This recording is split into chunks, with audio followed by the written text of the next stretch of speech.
Welcome to another episode of the 100% podcast. And today I'm joined by a returning guest. Secretly, this is the second time we've recorded this episode, but we don't mind admitting stuff like that. I'm joined by, again, online coach and PT, aspiring pro bodybuilder and ESN athlete, Mr. Aaron Carpenter. Welcome back to the 100% podcast, my dude. Nice to be back. It's been well over a year since the last episode that officially got released. Yes, so mate. A lot's happened since then. So we had just built the studio, but the office had turned into a studio. Yeah. And it's now a proper setup. We have got it right, but occasionally we still make a couple of mistakes on the old recordings front. But we can see 2 recording videos done. Sound is being done. We are on the way to episode, I think it's going to be 192. Wow. Or maybe 193 by the time this is released. So, yeah, welcome back to the show, dude. Glad to be back on, mate. Really look forward to the chat today. One big difference between our last episode and this episode is I'm now a client of yours. Yes, sir. Enjoying working together. I mean, I am. Has it been a good thing to work with another coach as well alongside you? Absolutely. I think it's been a really exciting challenge for me as well. As you know, you've got loads of different goals in a few different areas, and it's been a pleasure to get stuck in with that. And we've got some big, exciting goals that we're still working towards already. We've got a few on the horizon, right? Ticked off a load already. And it's been super exciting for me to try and balance these different goals because, as we've mentioned before, yes, in order to achieve like crazy progress in one area, you've got to put all eggs in one basket. But I've really enjoyed the challenge of trying to succeed in different areas because that was so important to you when you came to me, is that we don't just pigeonhole ourselves to one goal. You want to try and be able to do so many different things, which is then going to be reflected in your coaching as well. And I feel like we're doing a great job of that so far. Yeah, I mean, the goal at the end of June, which is obviously the big one from your perspective, it's one that I'm working kind of quietly in the background. So we won't mention it out loud today. My clients know about that because I'm very open and honest with my clients about what I'm trying to achieve. And not that I ever use me as a comparison, but I do prove that you can, like as you say, do a multi-pronged approach in a few different things. But it's actually been amazing to see how it can impact like my running performance and foot performance with the balance of training to hypertrophy and all of those kind of things, and the intensity that you especially want your clients to work at, which I think is admirable. And you're definitely somebody that can inspire that to happen, and you see it a lot with your clients. And obviously some of your clients go fully into the deep end with bodybuilding and body transformation, getting up on stage. And that's been really amazing to learn. But also it just has proven that as much as, of course, you can't go using the podcast link to explain, you can't go 100% all in if you have got focuses in different areas, but you still can go quite a long way in. That wouldn't have made you happy, though, if I was to say, right, Aaron, we're going all 100% in on a body composition goal, but you got to forget about your football. You got to forget about your runs. That wouldn't have been true to you either. No. And there is a lot of carryover still. There's still that underlying control of nutrition recovery. We've just got to be a little bit more aware of how much we're doing in each area, because obviously our total load across 3 different sports essentially is going to be quite high. So that's been probably the biggest battle for us, isn't it? Just trying to manage recovery and displaying a lot of auto-regulation and upskilling you on that front as well. Yeah. I have to put a lot of trust in you as a client to make decisions as we go and upskill you on decisions as we navigate throughout the week, because the dynamic changes quite a lot from week to week, right? I can just to say as well, on Saturday, obviously you saw my absolute fucking rocket leg session. Yeah. I still have a little bit of hamstring DOMs today. Crazy. That's Sunday, Monday, Tuesday, Wednesday, Thursday, which just shows, doesn't it, how if you do go hard, your body will let you know. Yeah, and I think we just found some new levels of training intensity as well. Constantly breaking through different barriers and finding out like where your true limits are of training, because nobody's getting even close to that a lot of the time. And that's going to warrant some real nice changes in your physique as well. So even, I say, obviously I am a body transformation coach and I work with people on their mindset as well. But multi-pronged, I would say, like mindset first, then body, but then obviously you need to have your physical health to support your mindset as well. When it comes to the clients that maybe are stepping into the gym for the first time, or you maybe even see just in the gym for the first time, maybe new to them, it's so important that they get the confidence to understand that actually when they are feeling that difficult rep, when they are struggling in the rep, it may not be that like even the weights are stopping, but they're just starting to feel it. Some discomfort as well. Yeah, some discomfort there. It's important for people to know that actually that's the part where that's when it starts. Yeah, that's when the growth happens, right? Yeah, it's so important. As Arnold said as well, it's like the pain starts the set starts when you start to feel pain, right? Yeah. And a lot of people, that's when they stop the set. And you need to cause a significant amount of stress to cause that adaptive response, and nobody really knows where that is. You need to become skillful first, especially with beginners. Get them skillful, get them safe. And then one of my roles as a coach, as a PT, is to actually open their eyes up to where they can go, how much discomfort they can endure, and the changes that come from that. It's one of the biggest things you can do as a coach to get progress with clients, is actually just bringing up their intensity. So, yeah, awesome. Yeah, it's amazing to see the changes, and again, it's been really nice to see the progress in every aspect for me to hit as well. I said at the start of the show, there's one big change, but actually there's multiple different changes since you last came on the show, mate. First time you came on the show, you were an unassisted athlete. Yeah. Now you have PDs, you brought performance enhancing drugs into your programming and what it is that you're going to go on to achieve. Obviously, to go into the full pro bodybuilders, elite kind of spectrum, you need that if you're going to go to the higher end of the spectrum, I assume. Yeah. How has that journey been so far, mate? It's been a really insightful journey, one that is going to continue to develop over the next 4 to 5 years. I'm just over a year into exposure with PDs now. There's been some highs, there's been a few lows, as I'm sure we'll talk about today. It was something that I was very aware of going into it, but everything's in a really good spot. It's been the most exciting year and a half of training, purely because I'm now truly working towards my lifelong goal. And that power that brings, knowing that over the past year and a half, has made training the most enjoyable thing ever. It's made the whole process so meaningful and so purposeful. Now that I'm obviously working towards that, which I kind of was before, but I really feel like I truly am now. And we're 2 weeks into prep for this year, where we will be going for the IFBB Pro card, or seeing where I hold up, at least within the amateur ranks, and seeing how close I am to that. So very, very exciting. I can't wait to see how that unfolds over the next kind of 5 months. I actually didn't realise until I watched your most recent YouTube video about ESN and becoming an athlete, and I think you did a Q&A, didn't you? Yes, Q&A, a pre-prep Q&A. I didn't actually realise that you got to create your own routine, which actually there's like a creative element to bodybuilding as well, right? Yeah. Like they say bodybuilding is like an art, and I truly feel like it is, especially in the division that I'm in. I've got to do a performance, right? Yeah. It's not just go up on stage and just do your mandatories and your quarter turns. I get a minute to do my own posing routine, choreographed to whatever music that I'd like to display my physique in the best way possible.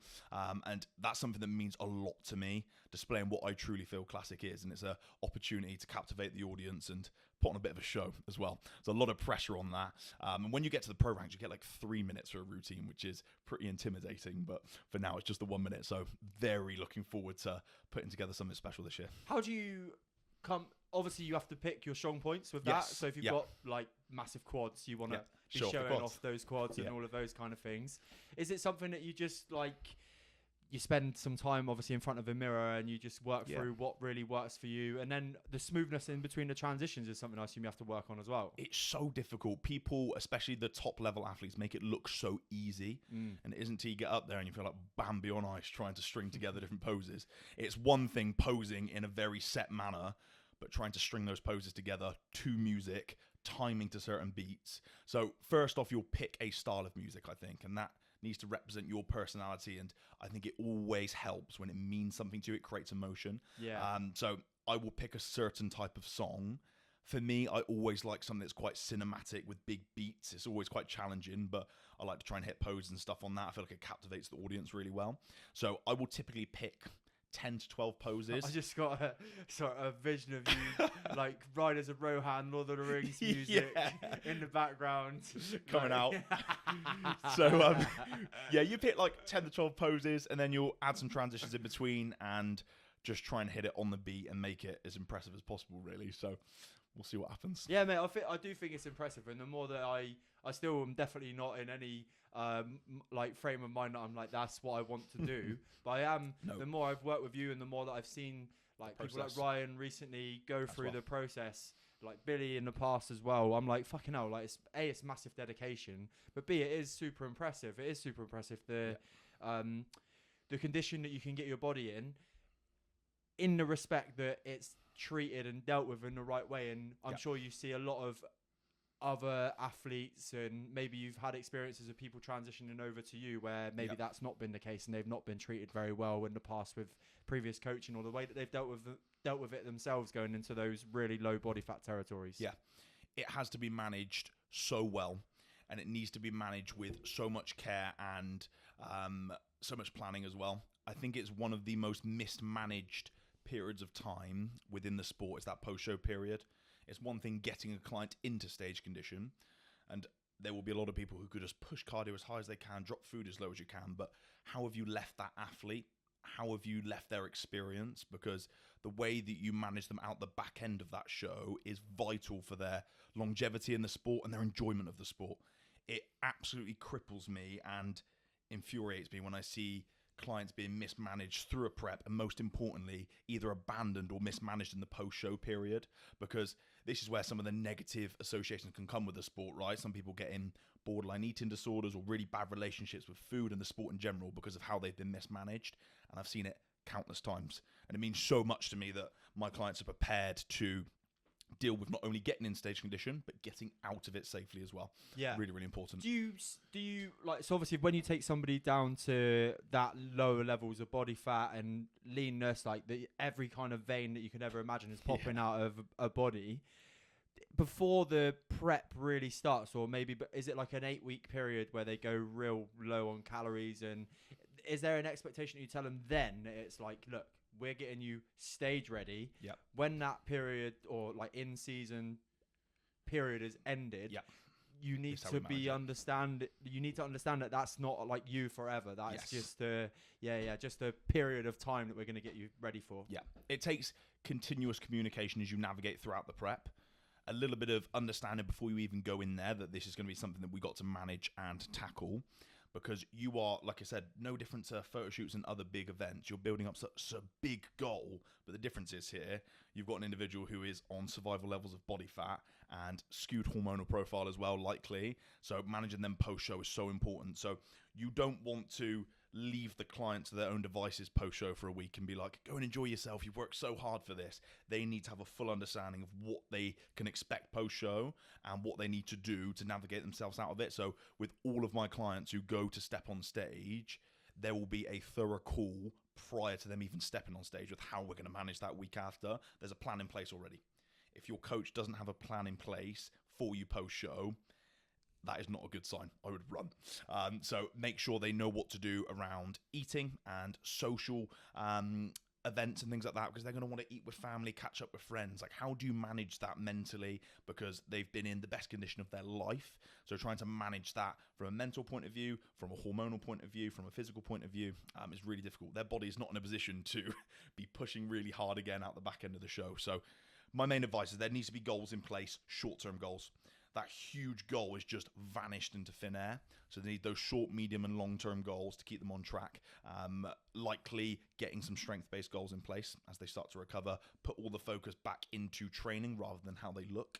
I think that's really, really important. And get that love for training back, which can diminish as you get towards the back end of prep. That due to energy? Yeah, just severe energy loss, and just like, what do we get like an absolute buzz off in the gym is beating numbers, is getting stronger, it's being better. Towards the back end of prep, it's all about retaining numbers, because the reality of progressing lifts when you are 10, 15 kilos of body weight down is not likely, or it's very rare. So it almost becomes a bit of a ticking box exercise. I've maintained my numbers today. I get a little tedious. So just managing that and shifting their focus, and just giving them strategies to manage around eating out and socializing to make sure that they reverse out the show correctly, because it's been done very badly by a lot of coaches, I feel. Yeah, what would you say to somebody that's thinking about, because I don't think something like bodybuilding is for everyone. Definitely not. What would you say to somebody considering taking the plunge and going to get stage ready? Yeah, I think something that's worth doing for everybody considering it is get damn close by doing a photo shoot. Treat it like a prep, but go to a level of condition that is leaner than you've ever been before and is in striking distance of stage weight. I think that's really important, because you can get a real taste for what a prep is going to be like without obviously getting on stage, but you still get that end reward of a photo shoot and some recognition for all your hard work, right? But things to think about is making sure, what is your why? Are you doing it for the wrong reasons? Because I'm telling you, if you do it for the wrong reasons, i.e. social media, or you just fancy trying it, that will not be powerful enough to pull you through how difficult it becomes at the end. So just make sure your why is powerful enough. That might not be you want to get to the top level of the sport. It might genuinely be, I want to do something that is harder than I've ever done before. You want to challenge yourself. You want to have that end goal. Super important, that's fine. But it needs to be powerful enough to pull you through. So yeah, I think that would be my biggest bit of advice, someone wanting to do it. Make sure the why's there. Make sure you do it when you're ready. The stage is always going to be there. Do not rush until, number one, your life's in a really good spot. You need stability. Financial stability, social stability, stability from your job, like a good structure to allow that prep to succeed. You don't want to do something unless you're going to do well at it, right? So right. I'd say wait until you're ready be another important point as well. Amazing, man. In terms of the PDs then, going back to that, where we started the conversation when we were talking about getting ready for show and all of those kind of things, you mentioned the highs and the lows of being on them. What are I think it's really important to talk about it. 100%. What have been the moments where you're like, fucking hell, this hasn't been great. Yeah. And then obviously we can spin it into like the positives that you've seen. Yeah. Which I think are probably gonna be maybe obvious when you talk about them, but we can go into it anyway. Yeah, for sure. So let's start with the negatives, because I think it's important to highlight those and the realities of them. I think if managed extremely well, you shouldn't see too many short-term negatives. And I always got to be careful when I'm talking about PDs. I'm like, well, I haven't really experienced too many side effects. Number one, that's because of my due diligence of making sure I approach it correctly and as healthy as possible. But I'm not seeing the true side effects that are going to affect me 10, 20, 30 years down the line. I think that is so important.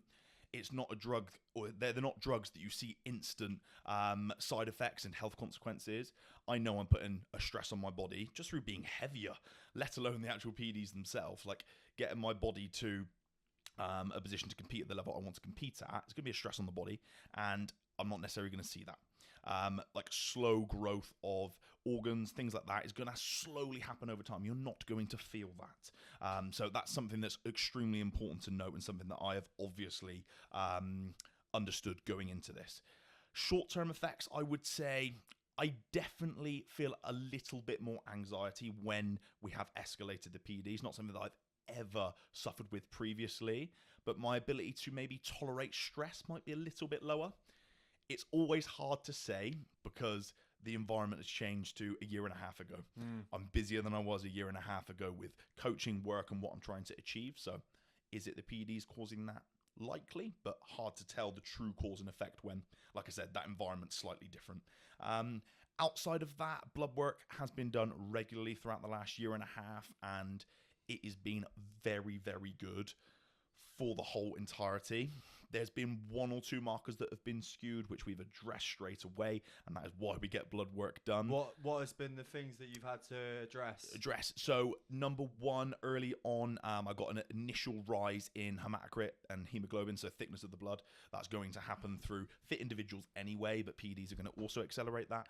So just getting private bloodlets done just to ensure that we're not building that up too much. And then I had quite a high spike of prolactin on one of my readings, so we just implemented a supplementation that helps control that. And then there was once with a design of the PDs that we put in place, it brought my estrogen down, which made me feel horrendous, and I didn't know why I was feeling that until we got bloods done once again and we see my estrogen was down.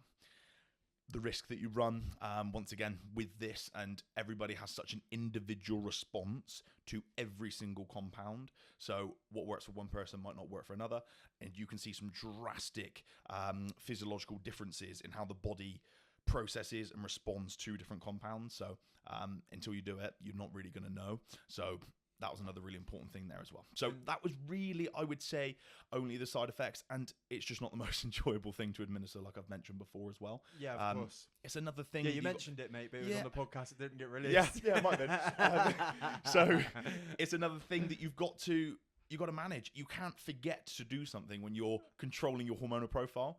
All right, you might forget a meal, all right, or you might forget to take your creatine one day. That's very different when you are constantly in control of where your hormonal profile is. So yeah, not the nice thing. And then last thing actually was, which I remember now, is cost as well. That is a side effect. Of course. The actual compounds themselves, not the most expensive in the world, but if you're going to do this properly, healthily, because a healthier body is a more responsive body. Was it 150 quid per every time you get your bloods done? Bloods done. Plus, you get it done privately. Yeah, so get an actual like intravenous draw as well. That's going to be another 20, 30 pounds on top. And then health supplementation.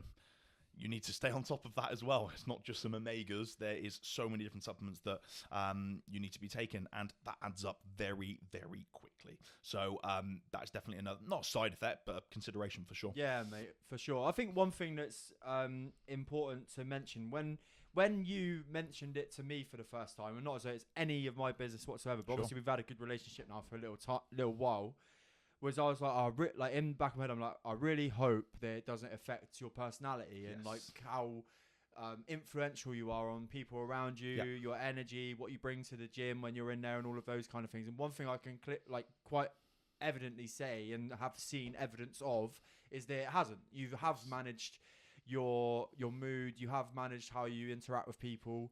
Obviously, maybe there are, like you say, maybe there are a couple of times where you do feel a little bit more stressed, or you do feel that anxiety, but it doesn't seem to have a knock-on effect on anybody else.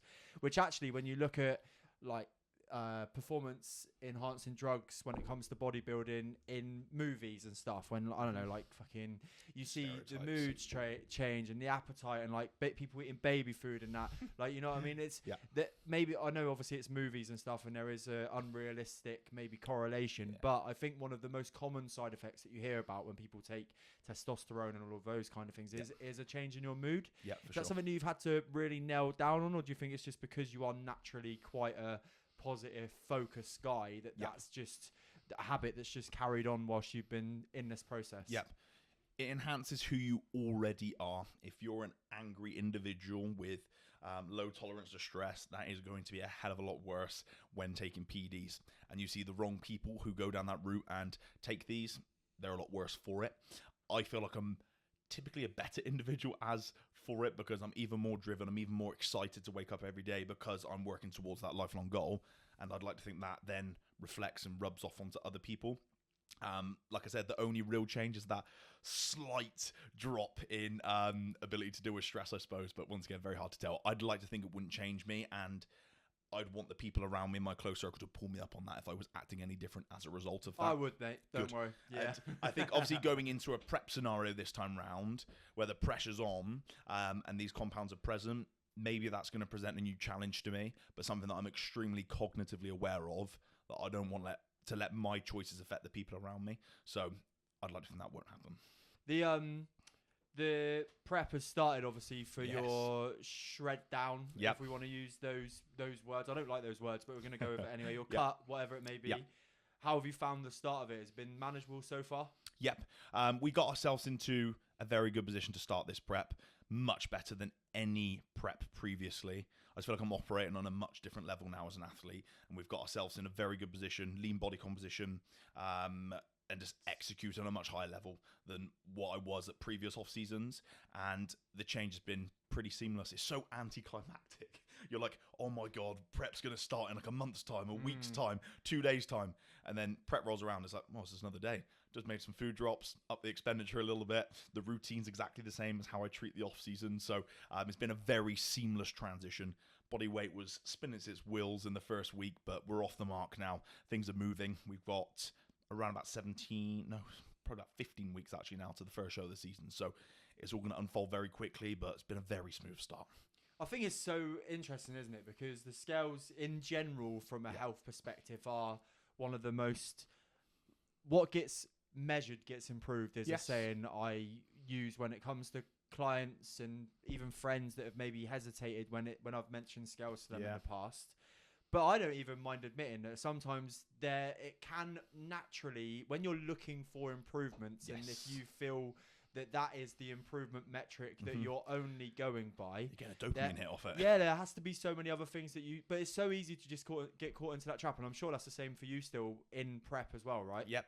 Just think, like, how many clients have I had to explain this to, that is only one side of the coin, multi-sided coin, right? There's so many different areas that we track and assess progress of. Yet, as experienced as I am, and as much as I know, you best believe I will get a little stressed if that weight doesn't drop, even though I know full well why it hasn't dropped or what might have caused a weight rise, for example, down in prep. I'm experienced enough to know this, but it's almost like we're pre-programmed when you know you need to drop body weight, or for my goal anyway, I know 15, 16, 17 kilos of body weight's got to come off. So it's hard not to react to that when you really shouldn't. Yeah, it's so true. You know? So it's something you've definitely got to manage around, and something that I don't get as stressed out as I did previously, because I've obviously experienced enough now, but it's hard not to, isn't it? So much so. Hard not And to. I've had like a number of clients that have been heavy on the scales, and one thing that I've got in relation to those is that I was that too. And I know that, and this is why I think, like, without blowing my own trumpet, why I do focus on both sides, like your brain and your body, is because that when I only focused on losing weight, it left, like, although my physical health was improving, I left like a massive part of me in the background.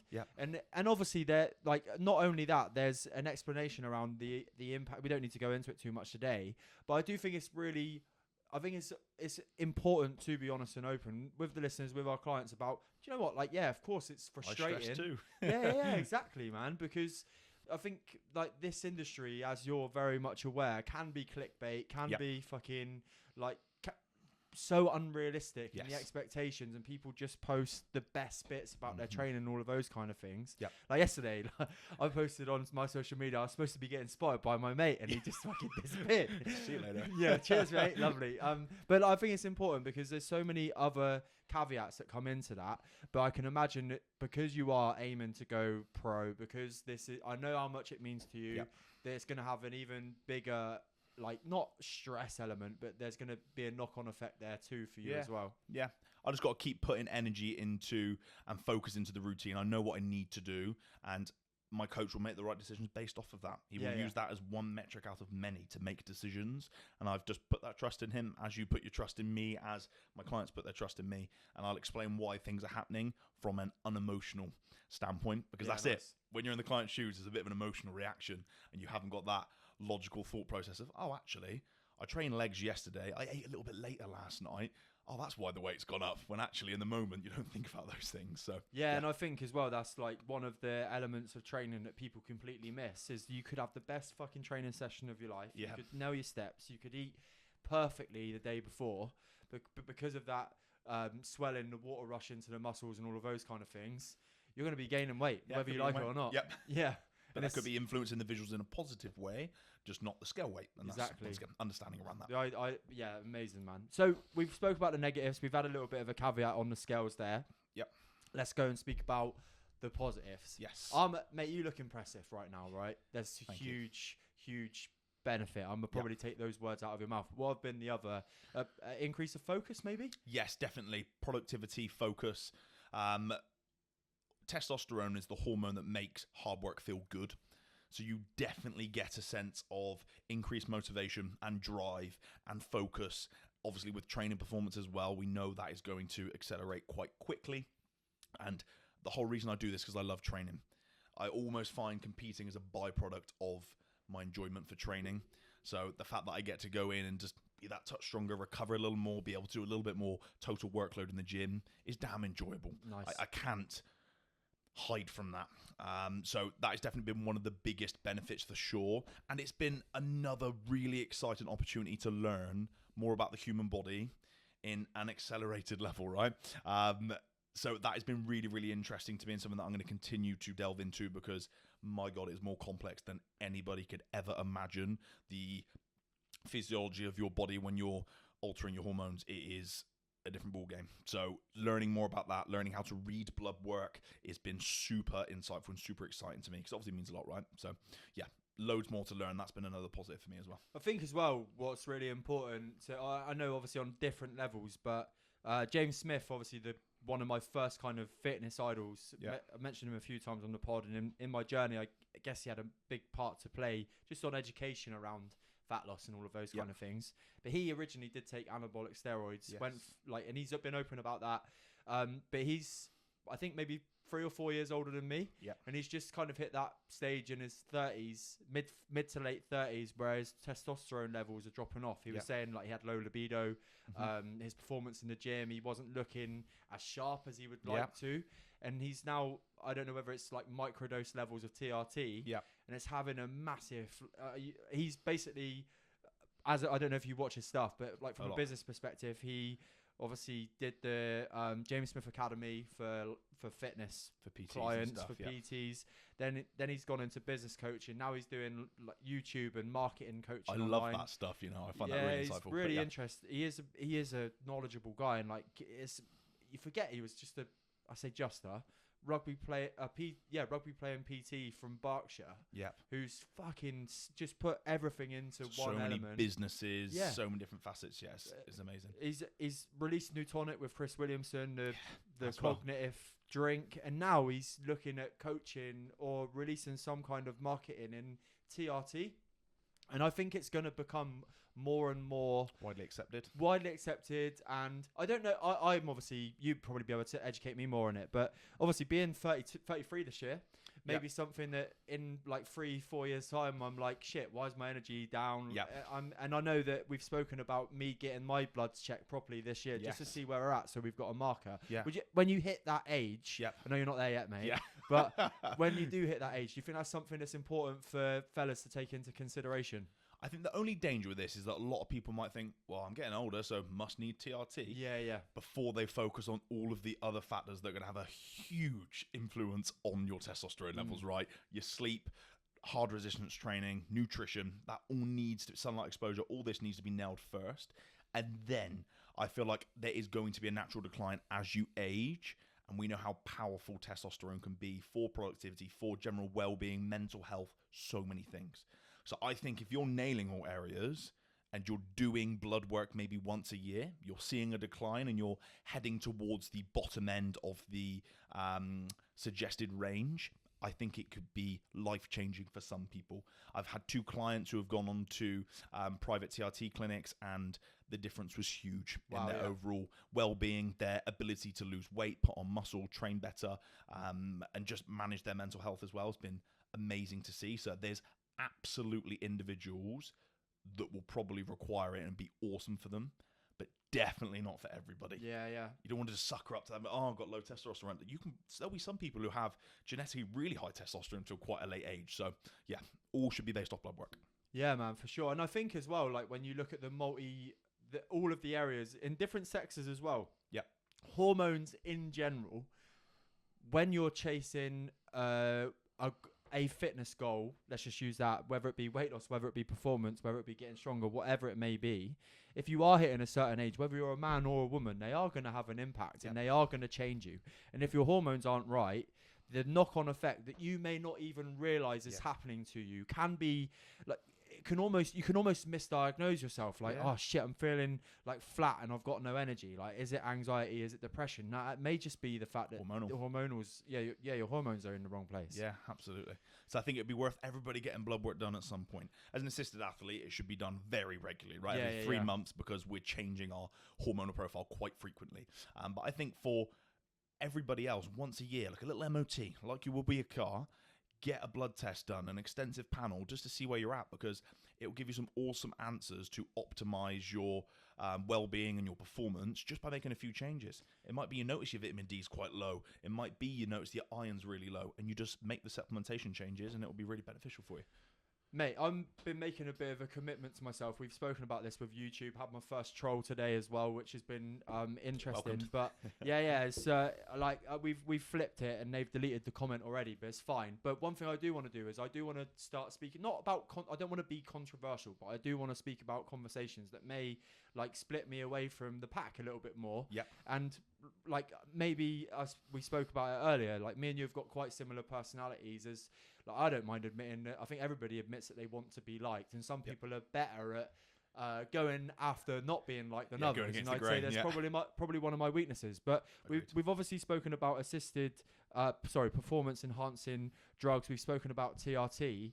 The latest one on the market as well recently, well, I say latest, it's been around for 2 years, and it's transferred into different elements from helping people with type 2 diabetes, and now it's just becoming known as the skinny jab and Ozempic. Fat loss drug. Yeah. Fat loss drug. Where are you at with that? Are you worried about the impact it's going to have on the fitness industry and all of those kind of things? Where are your thoughts at with it at the moment? Yeah, I think I seen it on the news this morning as well. It's really rife at the minute, and it's getting talked about quite a lot.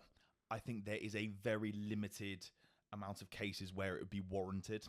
I think majority of the people need to learn how to eat properly, need to have better education around how to control their body weight. I think that is going to be the best way. I feel like it's just a shortcut for people again. It doesn't teach people how to fuel their body correctly. A lot of people are borderline malnourished when they start taking these drugs because they just don't want to eat. That is how powerful they are, and they end up under eating. That does not fuel your body. That does not fuel your health, your mind. So it's dangerous in the wrong hands. And a lot of people are going privately for it, overdosing it, or haven't got the education behind it. And it's scary what it can do to people. Man, I watched the video, Dr. Mike, the American one, yesterday, Mike because I'm not a doctor. No. I'm not a pharmacist. No. I'm not in any position to tell somebody whether they should or shouldn't take it, right? I don't see their fucking sugar levels in their blood. I don't know whether you're type 2 diabetic. But what I do know is that, from educating myself, is that this drug delivered properly and prescribed properly is done on a... Basically, you're given it in a dosage which is small to begin with, and then microdose first to see how your body reacts to it, and then eventually you can increase it. Yeah.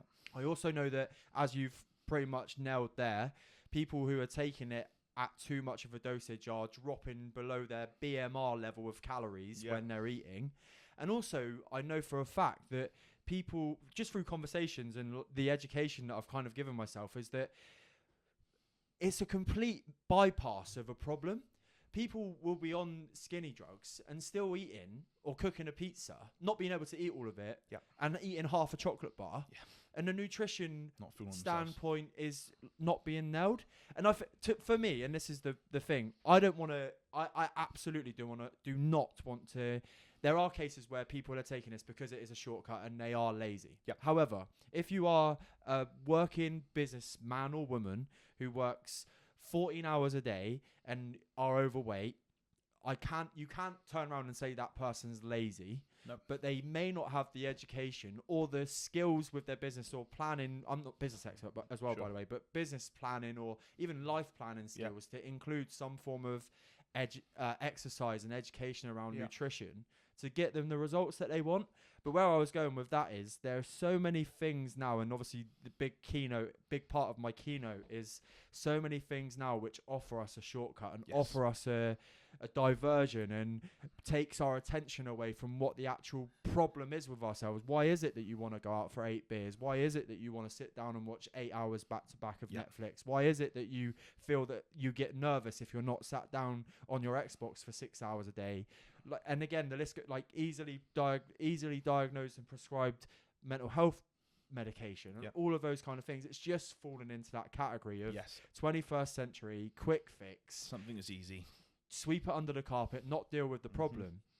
Because I've been in a situation myself where, and this is the thing as well, people will say to me and you, oh yeah, but it's easy because you're in the industry, you help people already, and you've like handled your own health. But that journey, mate, hasn't been easy, has it? No, absolutely not. And the problem is with it is that it neglects long term as well. What are you going to be on this? You're going to be on this for the rest of your life? Well, I think the maximum you can take it for, like they're saying that after 4 or 5 years, it can lead to an increase in... There's no long-term studies, right? It's a brand new drug. How do you know what that's going to do 20, 30 years down the line, right? So...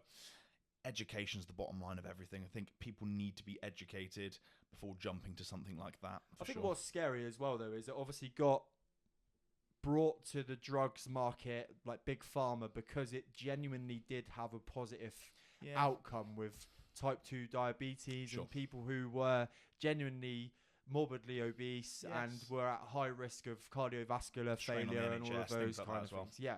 And you're like, okay, yeah, cool.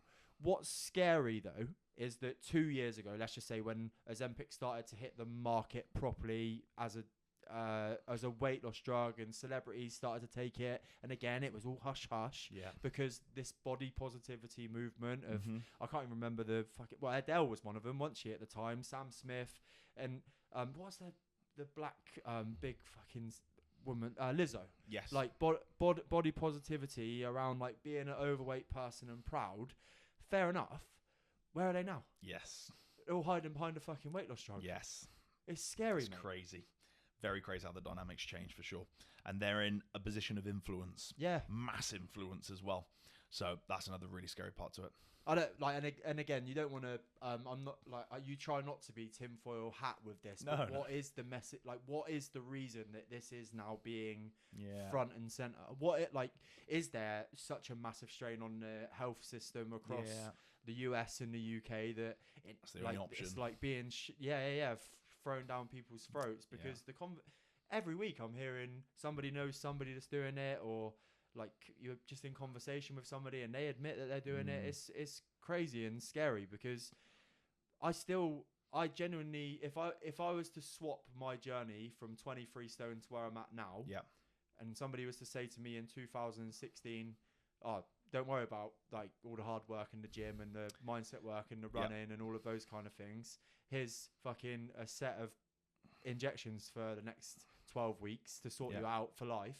I'd rather choose the journey. Genuinely, I know people go, no, I genuinely knowing would what rather you know choose. now. Yeah. The person in that vulnerable position just wants to be fixed, and that's the shortcut they will inevitably walk into sometimes. So it's scary. But if you could give people the insight of what you learn along a true weight loss journey, where you've done that yourself, you've learned the skills and the tools to do so, that is way more sustainable and way more enjoyable and way more rewarding for sure, that you haven't relied on something like that. Yeah, and I think like it's important to also say that like medical advice is genuinely really important. If you think you're in a position where you need it, please go and get the advice, but don't just buy it offline. Go and get the pure medical advice from a professional that knows what they're talking about, that knows how to prescribe it and do it the right way. Don't be one of those people that underfuels and feels worse off when you've done it than not. 100%. And mate, who knows if it does get in the wrong hands, and it does, like, it genuinely could be like loss of life territory, right? So For sure. moving on to you again, the latest change has been switch up with who your sponsors are. Yes. You're now, I remember you mentioned it to me. We just finished a session in Falcon. You were like, you'd never fucking guess what. I was like, what? You were like, oh shit, ESN athlete. Here he is. It's only probably just about settled in. It's been about 3 weeks now. And Do you know why it's settled in? because of the task you did gave the me. work, mate. You did the work. As well. And the task you got me to do. Because as I mentioned to you and as I mentioned on the YouTube video, I had probably my first experience of, it's such a buzzword, isn't it? Imposter syndrome. Yeah. I always believed in myself when I started out on this journey with bodybuilding, with social media, that was going to be achieved later down the line. I was so confident in myself, and I never really outwardly spoke about it, but I'd always tell myself, like, this will happen. It's just a matter of time. And when ESN slid into the DMs, I'm like, hang on a minute, that can't be right. I said, that genuinely cannot be right.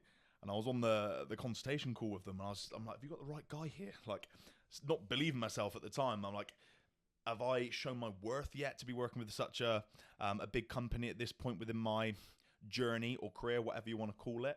I just feel like it was just early. I feel like it's an end game sponsorship for me, like the best supplement company in the industry and one of the biggest that operate within the industry as well. Like across Europe, they've got like nearly 1 million followers, right? And I'm a true believer in their products because I was taking them before they even approached me, which is crazy. So it's crazy that I get the opportunity to work for a company that big and with the athletes that they also have on the team.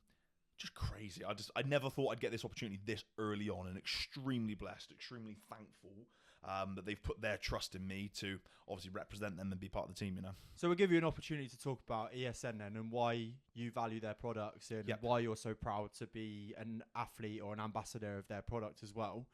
In terms of the game of fitness supplements, why are they so ranked? Why are they ranked so highly in your list of subs? Yeah, I feel like a big mistake companies make when they get to that mass scale that ESN are on is that it's all budget-friendly options. They will cut corners on... MyProtein stuff. Yeah, MyProtein bulk powders, right? And they serve a purpose because there's a market for lots of different things, right?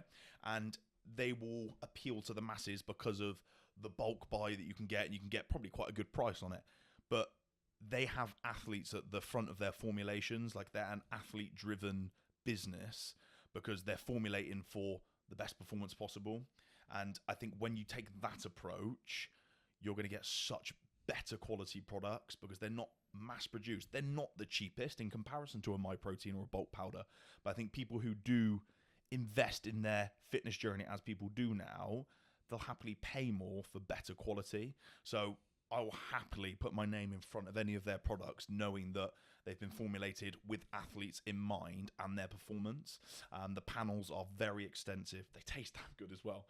Which is important, right? So important. Like, that is really, really enjoyable to eat then and fit into your nutrition and your supplementation. So, yeah, absolutely blessed, and huge, exciting opportunities hopefully to come with them as well, to travel, to grow together. Hopefully, it's been a very, very insightful process so far. Only been 3 weeks with them.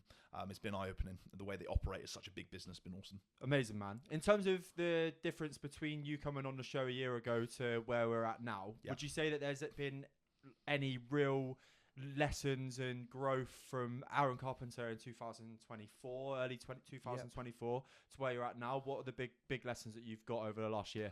So much has changed in the last year. So many lessons. I think in regards to getting an opportunity, or hopefully creating that opportunity for myself, it's probably been through displaying me a little more. I think that's something that I've only recently started to do, and it's something that they actually brought up on the consultation call as well. It's just, I feel like, as you said, you only post what you want on social media, right? Everyone falls into that trap. And I've always had a tendency to try and make everything very serious when, as you know, and a lot of clients know, I'm not overly serious all the time. Nah, man, yeah. When it comes to delivering content, there's a time and a place for serious, but I kind of molded my personality a little bit to create a certain, I don't know, a look or a presentation on social media. Not as authentic as maybe. Not authentic enough. And whether that's through fear of actually showing that or thinking it might come across in the wrong way, I don't know. But I've had so much more success in the brief opportunities that I've put my true authentic self out there, whether it's been more relatable, more enjoyable for people. And I'm finding a better balance with the way that I do that. Like I said, time and a place for serious content and educational stuff, but putting way more of my true self out there and not being so worried about that has come off in a much better way as well, I think. Mate, I think it's a really, I hope you don't mind, but like linking in literally today, I had my first ever comment, a negative comment on YouTube. And obviously, like, I've had people take the piss about the podcast and stuff, and not in person, but like passing comments, and those kind of things. Like whether they be passive aggressive or like there's some kind of meaning behind what's being said. But today, first ever comment from one of the clips from Keynote. You need to get in better shape before you start telling other people to, which you just think is like, I'm like, oh, do you know what? Fair play straight away. But one thing that's really interesting is no matter how much training or I'm quite quick to change a perspective. Yeah. But no matter how quick you can do that, your first initial thought will always go to your chimp brain or your child brain. And then you've got the chance to either react to that, what that chimp or child is telling you. So like maybe a version of you in the past that was a little bit more reactive. Yep. And then you have a chance to just wait like 30 seconds to a minute to then process it properly. Yep. And for me, mate, it took just by pure practice of doing it so many times in the past through challenges, even like I've said in a few of the solo episodes I've done recently, the time I've spent on my own running with my own brain has just given me a real fucking good insight into how I work and that I can overcome those like initial thoughts of this is shit. Fuck this kind of thing. Yeah, exactly. And quite quickly, I found like 7 positives from that situation. But without that kind of practice and change that you've had and I've had we have put ourselves out there for a little while now. Yep. Maybe I can resonate with you at the start. Like I was only, and I've even said it on today's shows, like speaking about Ozempic was maybe something I'd have swept under the carpet a little bit in the past. But actually, it's my beliefs. Yes. And like. Show that. I think I can't remember the only way to not get judged. No, the only way that you won't get criticised is to say nothing, do nothing, and be nothing. Yep.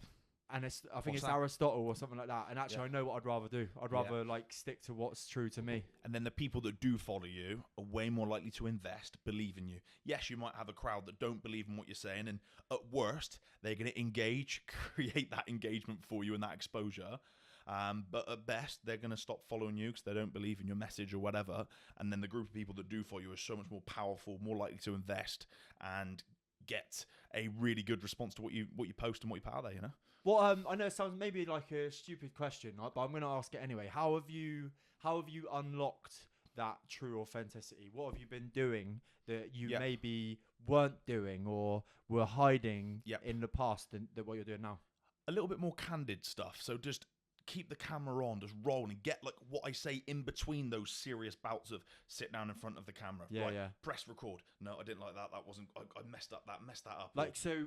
In your shopping video, yes, you did that's a prime example. That was the first one I had some like positive feedback for it. Yeah, I was like, just keep rolling. Whatever you get, and just don't be so quick to cut bits out that you're not sure how people are gonna receive it.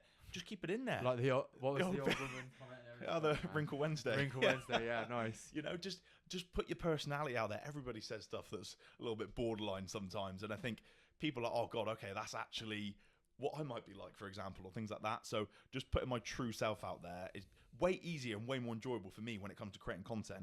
It takes way less takes. It's way more enjoyable. And like I said, people get the true authentic me then. One of the deepest things that I think people need to take into consideration as well, if you ever are offended by somebody, is you're allowing yourself to be. And that, again, without using myself as an example today, I could have fucking sulked about that comment. Yeah, because rage comment back as well. Yeah, like flipped it, like and gone, you fuck you, blah blah blah. But what's the point? Yeah, just and what the guys deleted it already, right? Yeah, because I was probably over the top nice back to him. Yeah, and genuinely, I'm more worried about him than I am me. Yeah.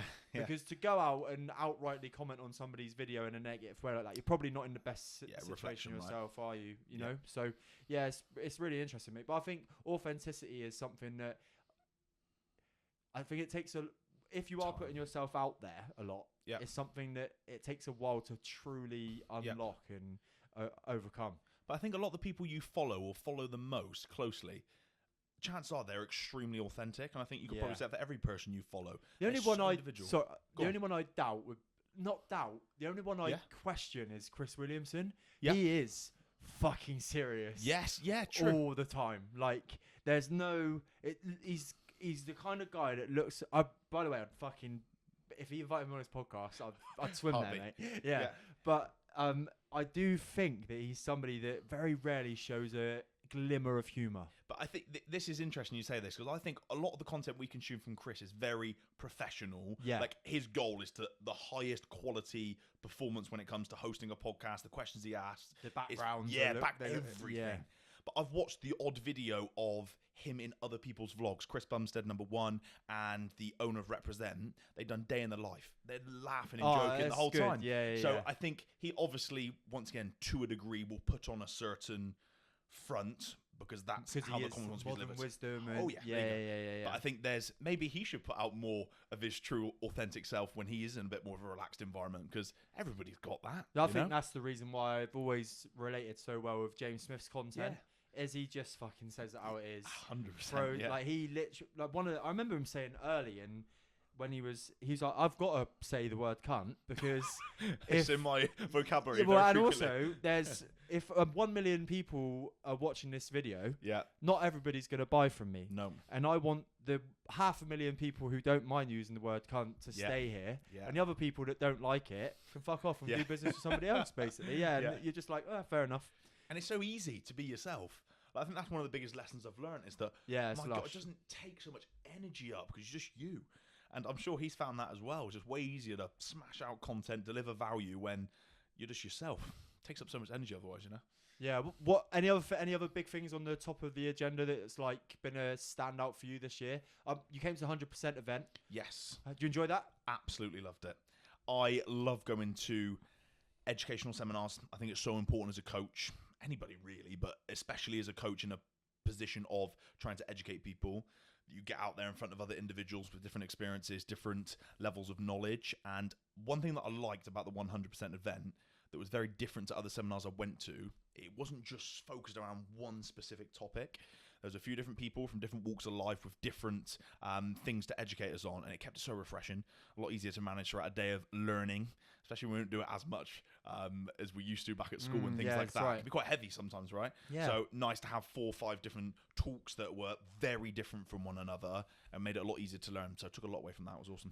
I'm looking to do another one. Yes. What would you say to anybody that was on the fence last time, like maybe even a few of your clients that reached out with some interest and then obviously didn't make it in the end? What would you say to somebody that was like, oh no, I wish I went, but didn't? What would you say to them about going to a 100% event? You will never come away from any seminar worse off than when you went in. Even if you don't take loads away from the speakers, which isn't going to happen, by the way, that will always happen, whether it is for good or for bad. You're going to meet a load of like-minded people there as well. Opportunity to network, see a load of other people who are also trying to improve themselves. There will be opportunities from just going in and speaking to people, as simple as that. So at worst, if that's what you're going to take away, it's worth doing. But then, once again, opportunity to get through a few different tasks that the speakers will put you through. Super important. You'll only level up as a result of doing that. That was not a pun. Yeah. Are we allowed to talk about the commitment that you made? So I've had one of the other guests to the event, and he sent me the video saying he was going to run 100k ultra, and he's literally done it within the last couple of weeks. Not only that, he's doing another one in a month's time. Like, absolutely mad. So fair play, Jack. I know he's been on the show recently. What was the commitment that you made, and how are you getting on with that commitment? So my commitment, and it's something that I've wanted to do for a very long period of time, was put on a seminar myself. Hey. Slightly different in the approach, a little bit more specific to my niche and where my knowledge is held, and just most importantly, an opportunity to get a load of like-minded people together, train hard, enjoy some food, and hopefully give me an opportunity to upskill myself to speak in front of multiple people. Don't really get much of an opportunity to do so. I used to do classes and things like that, but that's very different. So I want to challenge myself on a speaking front, because I think it's super important to keep leveling that up, and made starts on it already, got a place to do it, and started putting content together. Not quite there yet, but once again, something that I'm still working towards. You got a date? Not a date yet. Do you know what? Like, I'll give you some extra bit. Get the date in the diary. Cool. Because when you've got when you've got a deadline, it's gotta be done. It makes a massive difference. 100%. Yeah, for sure. And I'm sure you knew that anyway, but a nice little reminder. For sure. What about the rest of the year then, mate? We're obviously wrapping things up. We're rolling up to the hour mark now. What's on the agenda, and what are you excited for the rest of 2025? Yep. Obviously, the big one is prep. Yeah. I think this could be a life-changing prep for me. I truly believe that. The exposure, the opportunities that it will bring, the experiences that are going to come along with it as well. Opportunities to travel to different countries to compete as well, which would be awesome. Representing ESN as well, which would be crazy.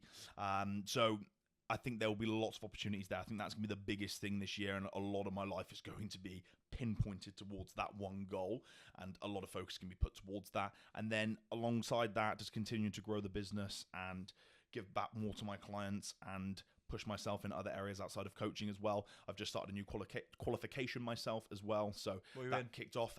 So J3 University, this is a little bit more niche down towards coaching, bodybuilding, so that's a recognized qualification that will take a few months to do, so super excited to get stuck into that. Amazing, man. I always find myself getting way more productive in a prep, so I'm like, let's go. Let's try and put as many things in and do as many things as I can during that time. So how important is it for you to have those things in the diary and in front of you? Like, what different, if you was to take away those goals and those kind of visions of yourself in the future, do you think you'd be a different person? Yeah, I just wouldn't have as much drive every day. Gets me out of bed in the morning. Just constantly working towards something is so important. Just makes everything so enjoyable, because you're constantly doing something that's going to accumulate towards that end result and just getting better. So it's that's life to me, like genuinely. Yeah. It's working towards something, having something to get excited about, to drive your day. I think it's everything. It really is to me. Mate, amazing.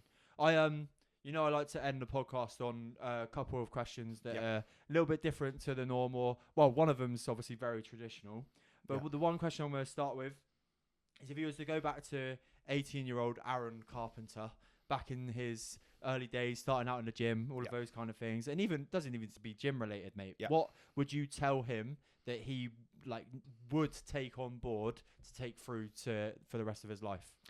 Take risks more quickly.